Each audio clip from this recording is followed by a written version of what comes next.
Welcome to the Post Shift Podcast, your raw look at the hospitality industry, brought to you by SHC. What is happening, Post Shifters? Welcome back to another episode of the Post Shift Podcast. Of course, I'm your host, Shawn Soole.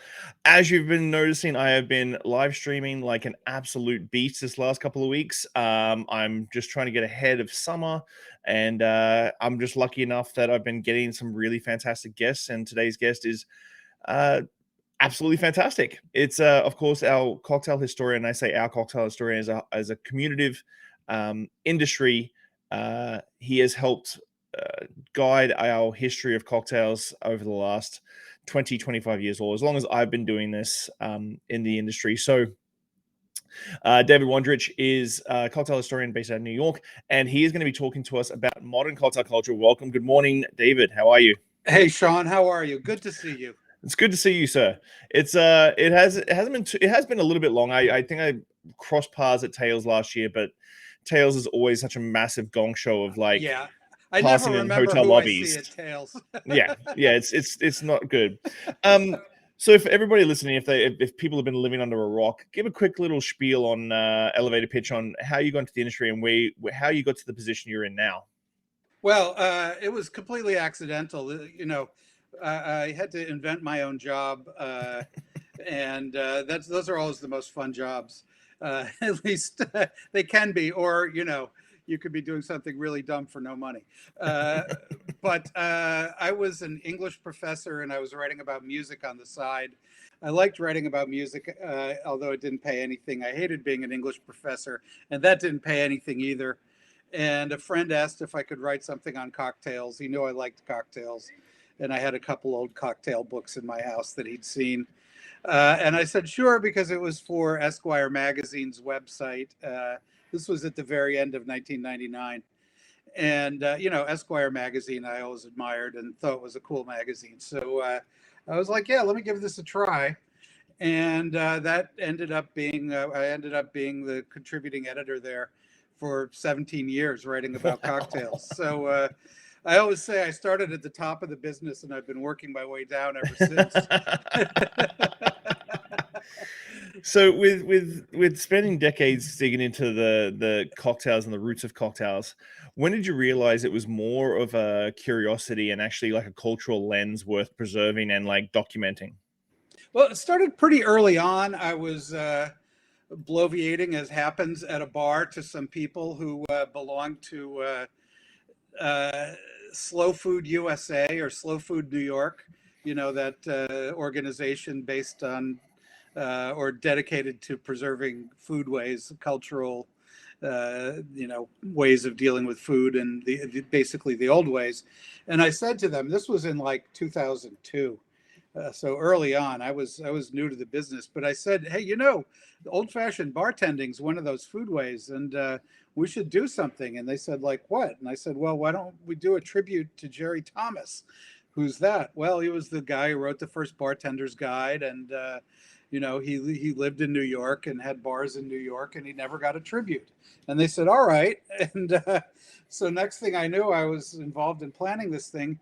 And to do that, I had to write a little booklet on Jerry Thomas and research his biography. And I realized it hadn't really been researched correctly or much at all. And there was a lot of stuff out there that nobody had ever dug up or, hauled out into the light. And I thought, okay, let me give it a try and see if I could do more of this. So I turned that little like one-page bio into a book, which did quite well. People were interested, it turned out. And so I've been doing that ever since. Wow.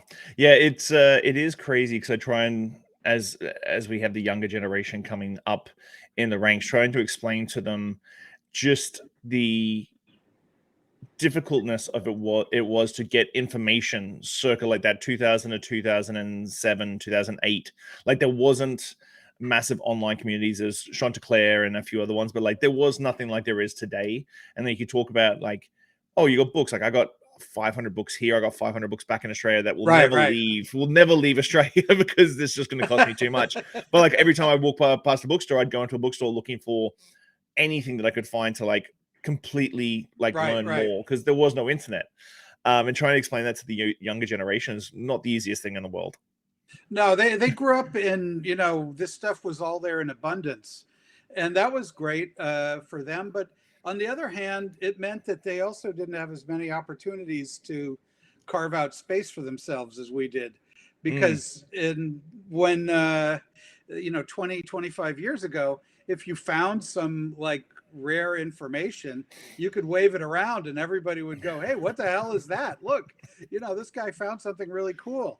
And all the stuff that was just lying there, waiting to be found easily, has all been found, Yeah. Now it's more like digging very deep, and you have to be like an archaeologist with a brush and a trowel and carefully unearth things. Then you could just walk around and pick it up and stick it in your bag and walk off with it. Well, that being said, now with all the access we have now, digitized newspapers, like AI, how has that process changed for you for researching cocktail history since you first started? Well, AI not useful for me. I'm not. It doesn't. I need stuff that I can count on and put in somewhere where somebody will say, "Hey, that's wrong." I don't want that. I want to get it as right as possible. But I see a lot of other people using AI, especially if they're just casually researching stuff for like a cocktail menu or something, and you run into trouble that way. But there are a lot more databases available now, but on the other hand, there are a lot more people researching too, and a lot more people who know how to use them. When I started with this stuff, I wouldn't say I was alone, but I was one of the very few who was using this stuff for cocktail things. And so that was very different times. Now you've got to really come up with a whole narrative. You can't just say, hey, look at this interesting stuff I found. Let's talk about it. Now everything's got to be nailed down, I remember the story when you bought a random history book online and it arrived and you were eating breakfast and you found the first mention of the aviation. And you almost dropped the vintage book. You just spent a couple of $100 into your cereal. Yeah, that was wild. Well, I found the aviation with creme de violette in it, and I'm like, what? I'd seen a recipe like that, but I thought it was just some crazy outlier, and in fact, that was the recipe. So, and then I found out that book was half the book. Almost every drink from that book was in the Savoy cocktail book. Had been stolen by Harry Craddock, and I'm like, okay, this book is actually useful, important, and it's interesting that Craddock left out the creme de violette. So Craddock did that a lot. So that being said, like you were talking about AI and menus and so on and so forth, what is that one myth or popular story that's in the cocktail world still to this day that refuses to die, and no matter how many times you disprove it, it just keeps coming back up, whether it's the Manhattan and Churchill's mum or... Yeah, I mean, that's one of them. You can't get rid of it. The Martini and Martinez in California. As far as I know, there's actually no connection, but what can you do? The idea that the Martinez is a different drink from the Martini, it's all the same drink. It was just there was no drink media then to write down the drinks so you could see how they were spelled, and everybody said everything differently. So if somebody asked for 2 Martines, somebody else is going to write that Martinez. I have these Martins cocktails or Martinez or whatever. So there's that. Oh man, the margarita is surrounded with myths about who invented it and where. And the problem is all this, we don't really have pedigrees or birth certificates for these cocktails. It's very rare where it's so documented that you got to say, all right, yes. So you've got to, even in the absence of that, that always leaves room for people to say, well, I don't like that story. This one sounds better to me. And I'm just going to use that, even though it's highly improbable.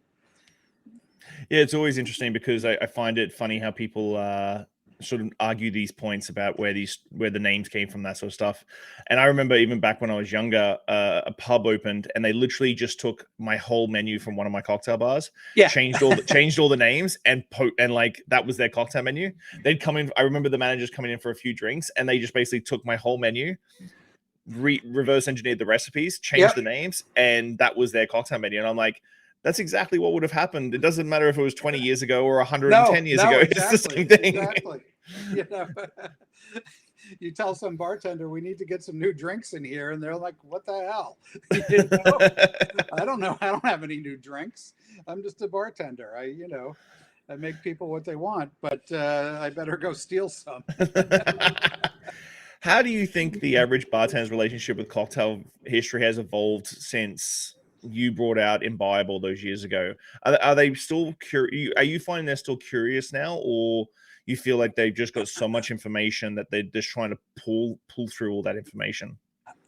I think it's a little of both. The general run, that history moment seems to have passed, and a lot of people are saying, screw it, we're just making espresso martinis and Aperol spritzes, or if they're very hip, Hugo spritzes.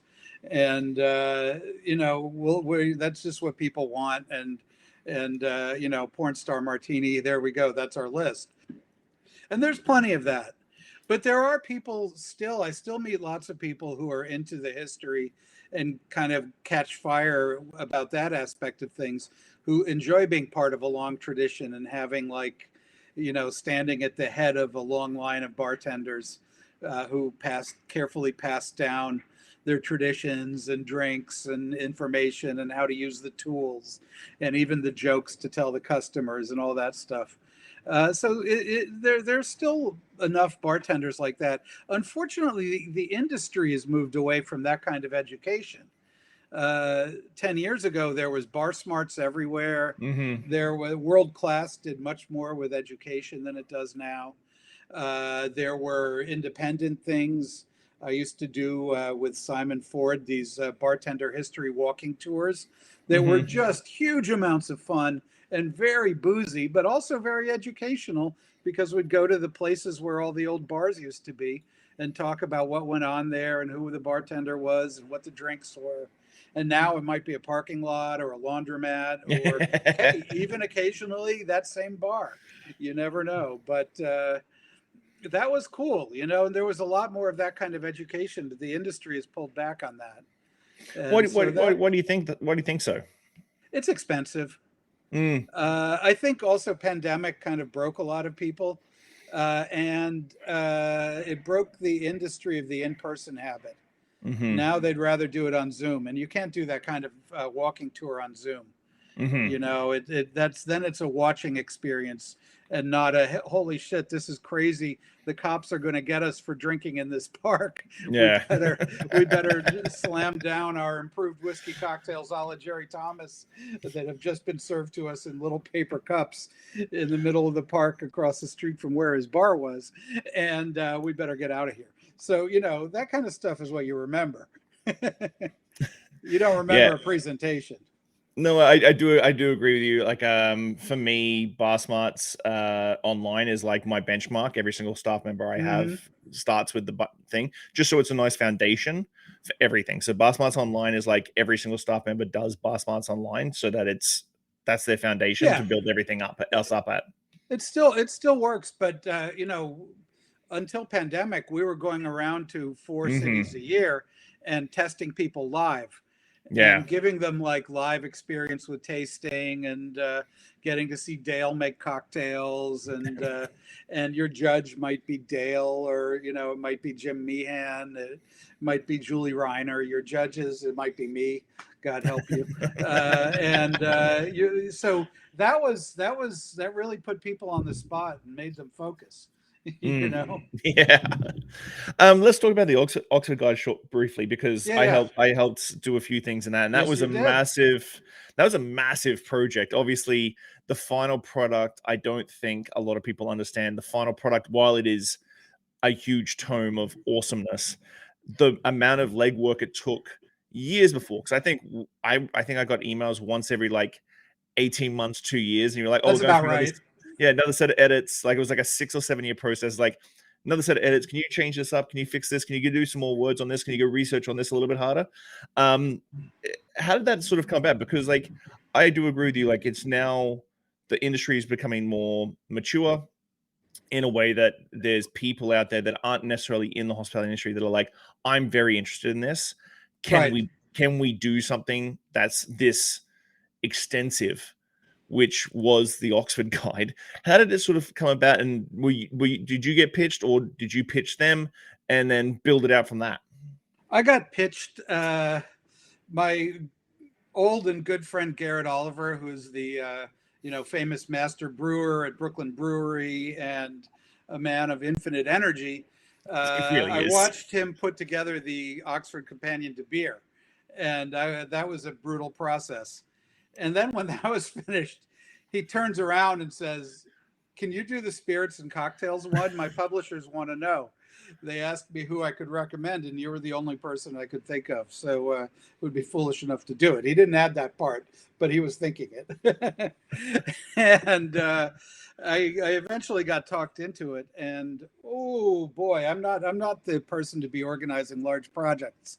So after about a year and a half, I got Noah Rothbaum, who's much more organized than me, on board to help with the organization and herding the cats and all that Yeah. kind of stuff. But it was a huge, ultimately the whole process took 9 years. Most of that time wasn't spent working very much on it because stuff needed time to develop. We sent out requests for people to write things and then we waited. But I also had to write some 250 entries, which is a lot. Wow. And I learned so much working on that book. The whole idea behind it was, you look at the internet and you try to research some cocktail thing on the internet, and it's always the same information getting recycled between like the 5 sites that write the most about this kind of stuff. And our idea was, let's get new information into the system. Let's use some of these new databases and things like that, and better awareness of what are the useful books and all that. And let's find new useful information and stick it in there. So I researched like biographies of at least 100 bartenders, and to find out when they were born and when they died. We never had that information. Even something as simple as that, like what year was this person born? What year did they die? Where? Just stuff like that, basic information. And so we tried to supply that, and also a lot of new information on things like the history of rum, which had not been understood properly. And a lot of histories like that, people had seen one piece of it or another, and they hadn't stood back and pieced it all together. And this was an opportunity to do that. So it was a huge job. Amazing. I finished it. How many people did you have involved, like total, by the end of it all? We had 165 contributors around there. Wow. And many of them were just 1 or 2 entries, but we tried to get the right person for those entries. And then some people did a lot, and then I did 250, which is a real lot. And then we had editors and photographer Eric Metzger, the great drinks photographer, shot the original photos that we used of like bar gear. There'd been no history of bar gear before this. Stuff like that, just really basic shit that just had not been covered. What's the history of liquor bottles? What's the history of closures? Like, was it always corks? What was it? I think my favorite story out of it was the backstory and the real history of Benedictine. Oh yeah. Just that one, because again, it's one of those stories that you get told when you're a young bartender, and you'll just Yeah, regurgitate yeah, it yeah, forever yeah. and ever and ever, like Duo Opto Maximo, like those sort of things. And then you read that, and you're just like, damn, the last 28 years of my life has been a fraud. Yeah, there was that one. Another one was Grand Marnier. We found the actual history of Grand Marnier. There was a restaurant in London asked the Marnier company to use their, instead of blending their Curacao concentrate with neutral spirit, they asked them to use old cognac from their cellars. And Marnier thought, hey, you know, this stuff tastes good. Maybe we'll market our version of this. We'll sell this to these guys, but we'll do our own version. And that got us Grand Marnier. So, you know, there's a lot of stuff like that that's very interesting. Now That people just, listening are going, damn, I gotta go get that book now and figure out, like, read all this way through. I just have a friend in Toronto who actually finished it front to back. oh, He good read for the them. whole entire thing. H in Toronto. Give a shout out to H. He never listens to my podcast anyway, but he actually just posted that he read it from front to back. Good for him. I hope he enjoyed it. I hope it was helpful Yeah. and fun. Uh, you know, we tried to uh, make the entries at least a little bit amusing on occasion. Uh, we tried to get away with that.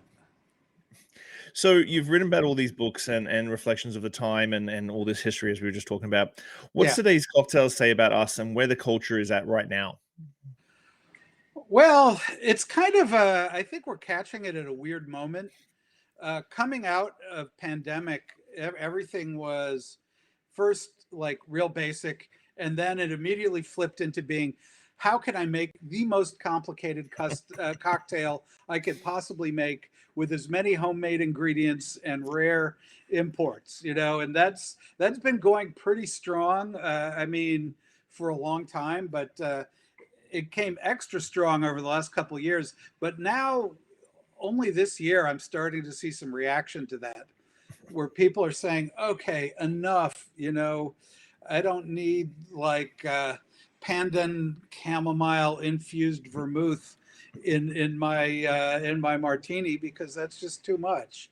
I just want a martini. I just want, you know, I just want a sidecar. I just want, you know, like a basic cocktail, not like a dumb cocktail, but just a fairly straightforward one, something that I can predict what it's going to taste like and know that it'll be worth the outrageous amount of money I'm spending on it.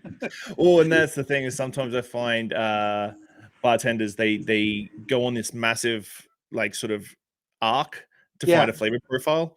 And just as an example, like one of my bartenders, he was doing like a black currant infused vermouth, da da da da, and I yeah, tasted it, and he's like, we can't replicate. It's coming out really muddy, and I taste. I'm like, this is cassis.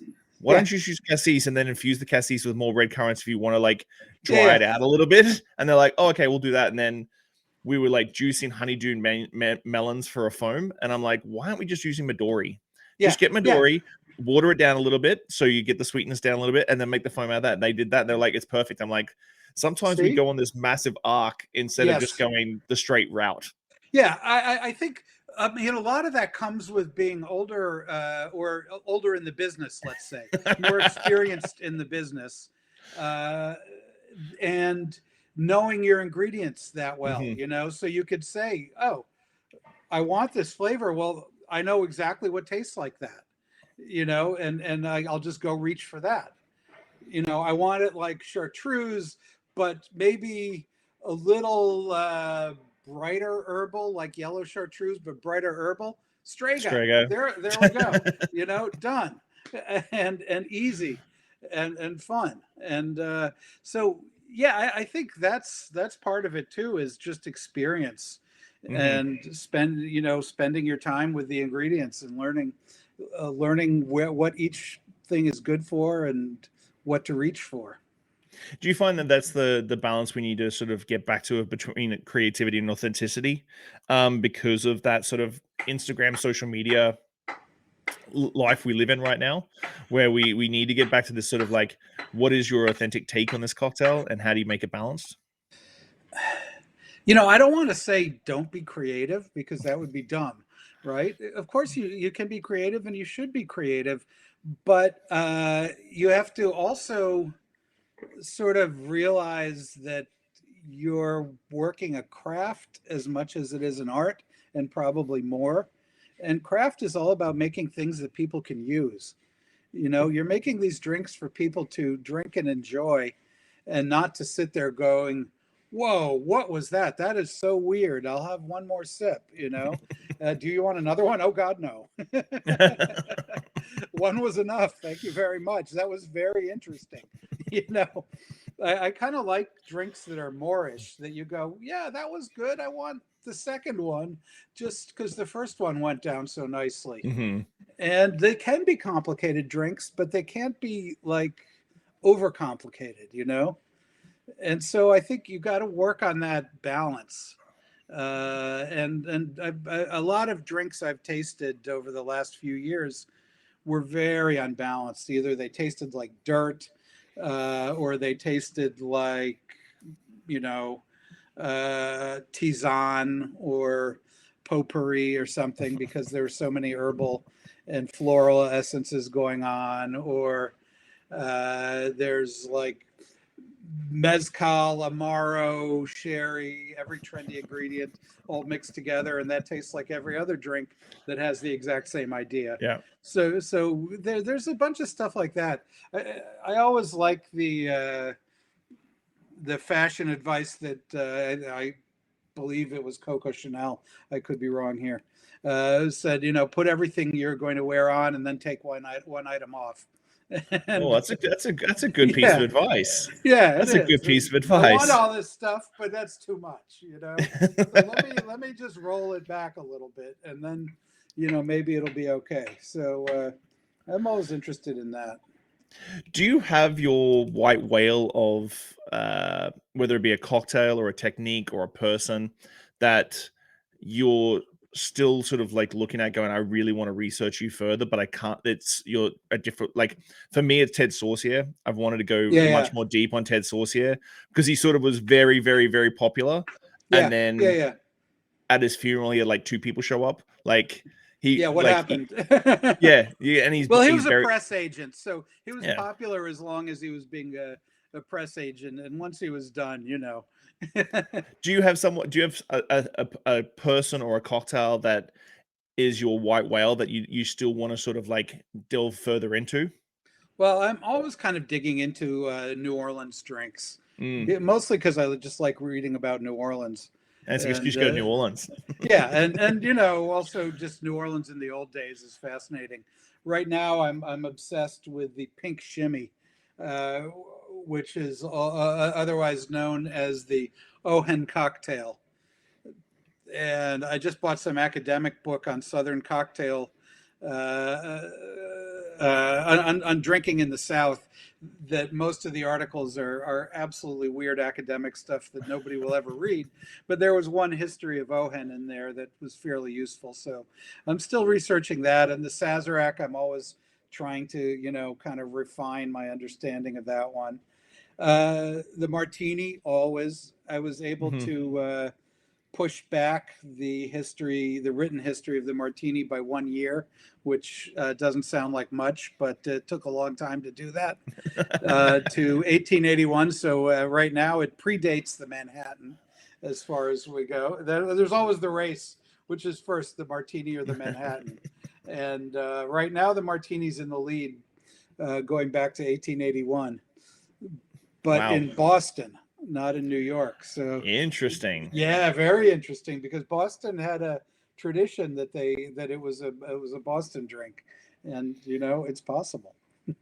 But Boston would definitely been more of a hub at that time in the way of Oh yeah. politica and like that sort of thing. Would have been definitely much more a hub than New York would have been. Well, Boston was even known as the hub. Mm. That was its nickname.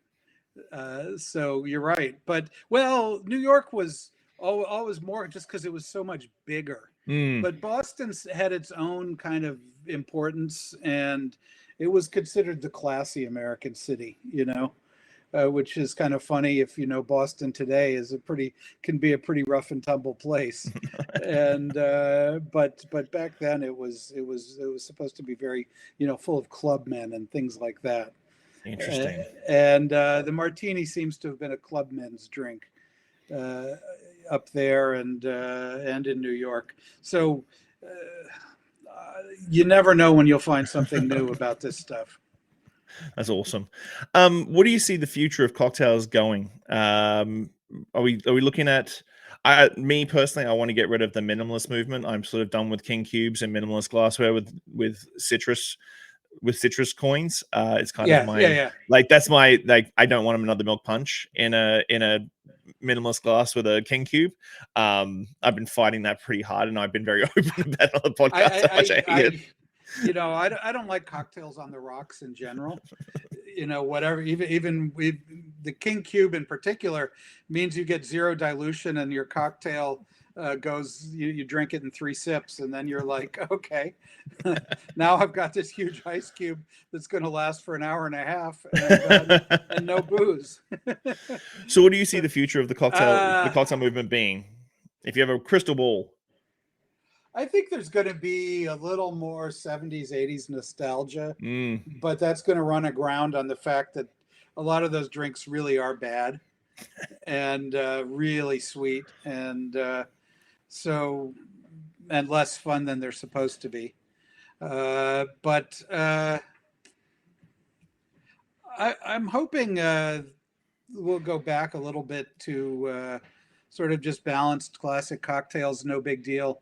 You go in here and we've got, here's our little house menu of the things that we came up with. Here's a few classics. And we got a nice selection of wines and beers. Just drink what you like. That's always, I see a little more of that these days where people are starting to pull back a little bit from the, we have the most exclusive cocktail bar on in this part of the country, and what would sir and madam like?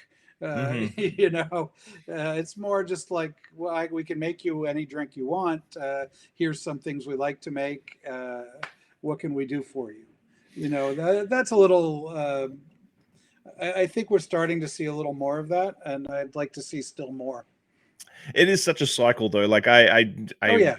I joke now because I have been doing this almost 30 years, and it's this fun cycle of like when I remember when we first started in the cocktail culture, when we're trying to push real cocktails circa like early 2000s, mid 2000s, you're sort of pushing that like, oh no, you want to drink this, you don't want to drink the martini craze, right, or if you're in Australia, the stick drink phases. And then we sort of rolled it back and we're like, oh no, we want you to drink, everybody's educated now, we want you to drink classics, but here's our really crazy menu that you should be trying too. And now we're sort of going all the way back to it, but now everybody wants to drink and go in and have a really good Negroni or a really good martini and that sort of thing. So my goal is always like every drink has to be absolutely perfect all the time. Yeah, well, that's isn't that the goal of bartending? If you're serving the people something, you want to make it the best you can make it. That to me is the ultimate bartender, is somebody who does that and also knows a lot of jokes. You've been not just inspiring to bartenders who want to learn more knowledge, but also to writers. What's your advice to the next generation of cocktail historians and spirit writers out there that are trying to make their niche, not necessarily in clickbait stuff, but like in real, like legitimate sort of circumstances? Well, I always thought cocktail writing is a branch of comic writing, of not comic book, although let's talk about that in a moment, because I've got a comic book coming out in the fall. Nice. But I've always thought it was a branch of humor writing, and you can add all the serious stuff you want, but never forget that it should be amusing for people to read and not a chore. You can't lecture people at great length that people don't like that. You can lecture them a little bit, but you got to make it funny. You've got to just try to keep it a little bit light if you can. And there are different ways of being amusing on the page, but I would think that's the best thing you can do. and that's your best guarantee to not being replaced by AI. Drinks history with dad jokes. Yeah, exactly. Or some kind of jokes in there. You just mentioned, obviously you can tell I'm a massive comic book fan. I've got framed first edition reproductions on my wall and all that sort of thing from Marvel and DC. Please tell me about this comic book you've got coming out in fall. Okay, it's called The Comic Book History of the Cocktail. It's full... I'm getting goosebumps. Oh, awesome! It's full color, 400-year history of the cocktail, told in comic book style. We've got a really good Dean Kotz, the illustrator, is a really good, like, classic comic book illustrator, like superhero comic illustrator. The man can draw and is smart and knows how to frame a picture, and it really I'm really proud of it. I think it came out really well. I can't wait till people can see it. It's out on incredible. September 23rd from 10 Speed Graphics. So awesome. That's I'm literally, I got goosebumps when you told me about that. I need that. I love graphic novels and that sort of thing. I think that we need more of that. I've got Anthony Bourdain's graphic novel when he did his. Oh, cool. Yeah. And like I just have an affinity for that sort of medium that resonates with my absorption, I suppose, of stuff. Like, yeah. I always liked maybe less superhero comics and always stuff like Tintin and things like that. Yep. Asterix and Obelix. Yeah, I like those things. Yeah. And then when I got asked to do this, I thought, hey, this is going to be fun and easy, and it was not easy. It turns out it was really hard. But I had to think about a lot of stuff that I'd kind of skipped over, because I had to tell like a somewhat detailed, connected history of the cocktail all the way to the beginning, and try to make it global and include the people who really were there, who have been written out of the history since. And there's a lot of stuff like that. So it was complicated, and there was a bunch of research involved. But I think it came out pretty well, and I hope people enjoy it. It's an interesting project. That's cool. So what's one historical drink you think deserves a serious comeback, and one modern trend you wish would disappear? Well, we talked about the modern trend that can disappear. Yeah, but what's the one historical drink you think can make a serious comeback? Well, I'm very fond of the pink shimmy these days, which I just mentioned. What is in the pink shimmy? Okay, the pink shimmy, it was the nickname they gave in New Orleans to the Ohen cocktail, which is Spanish anisette, shaken up with sugar if it's a dry anisette, or you could just use a sweet one. Shaken up with that and a few healthy dashes of Peychaud's bitters, maybe a little bit of water, done. And it's pink.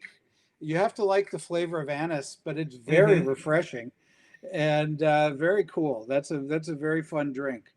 And it looks cool. It tastes great, and it's got a cool history. And I don't know. I'm very fond of that one these days. It's a good summer drink.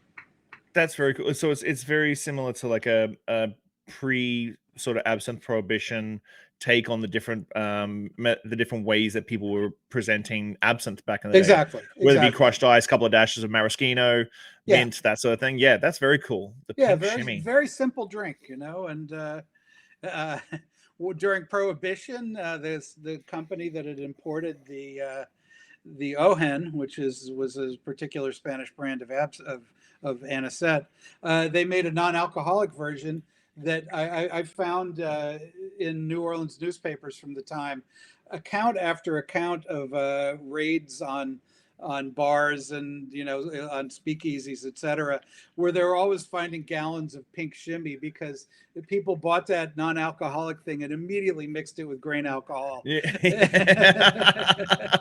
and just kept it on hand. So that was what people were really drinking during Prohibition in New Orleans.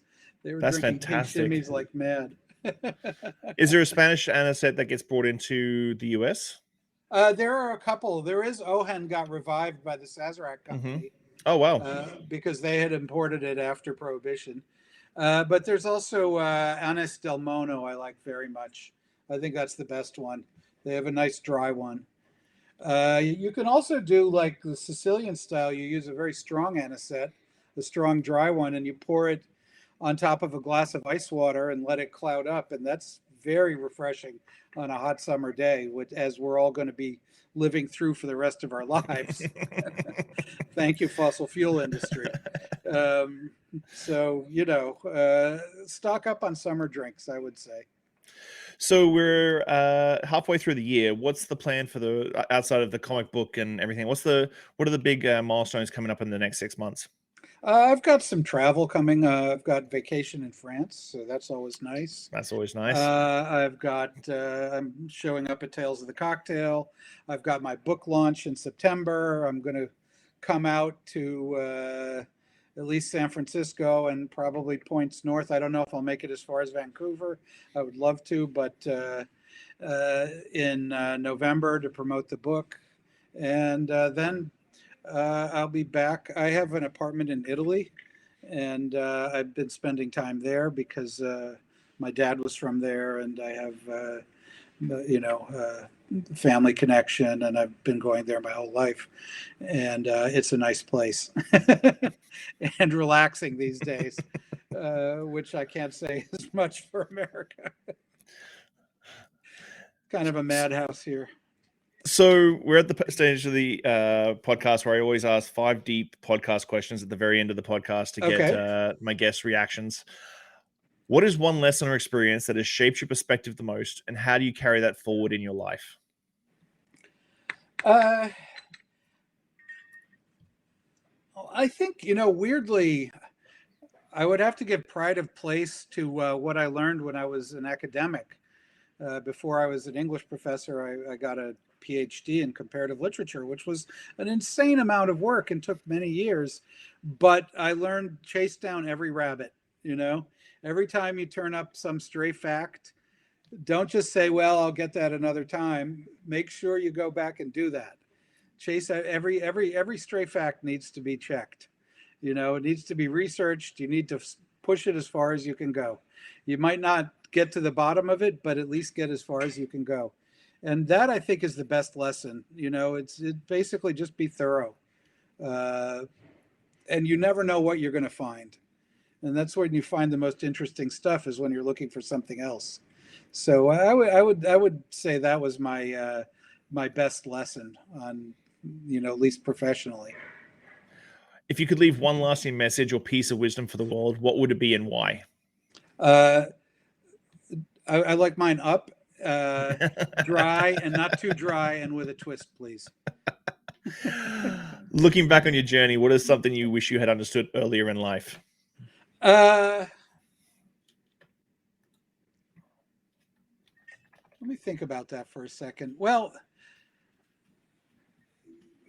I would say I wish I had understood the importance of camaraderie in life, of having your crew, your team, of being friendly. And I learned a lot about that from bartending and from, bartenders. I mean, I was never a professional bartender, but I've worked enough bar shifts as a celebrity bartender, and eventually I learned how to use the point of sale machine and all that kind of stuff. So, I have done some bartending, and I learned the importance of that. But I would say I learned it entirely from this industry. But I was a musician before I was an English professor, and I learned a bunch about the importance of that there too. How do you define success, and has your definition of it changed over time? I define success personally as nobody can tell me what to do, and that has never changed my whole life. That's a good one. I'm trying to adapt that to myself right now. You can ask me, but you can't tell me. Oh, that's a good one. I like that a lot. Yeah. What do you hope your legacy will be, and what steps are you taking to build it? Well, I try to mentor as many people as possible.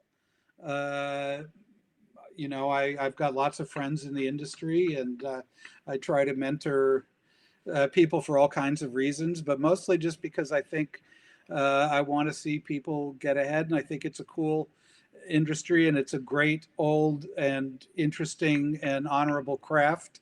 And I want to see people succeed in it. So I hope that's where my legacy will lie, is in the people I've, shared stuff with and helped get a leg up with. David, thank you so much for your time, man. It's always I say this very often. And obviously, coming from Australia, I moved here when I was 26. Got my first copy of Imbibe around that time too, and I again, coming from the pre-internet days, like, you had to buy cocktail books, you had to have that tangible piece of thing in your hand. You couldn't just go to your supercomputer in your pocket.